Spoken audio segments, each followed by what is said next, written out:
Good evening, guys. Welcome to Villa Alberto. The place is located in Bacoor, Cavite. So, ganyan po kaganda yung kanilang swimming pool at yan.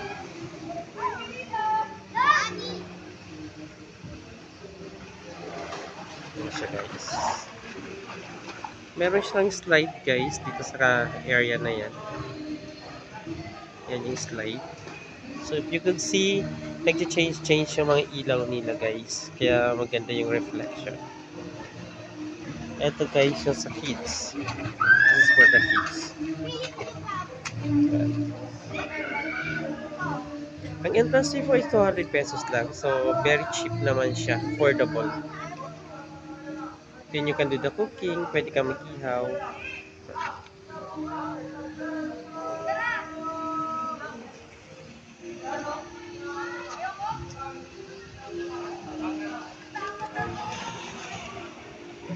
Guys.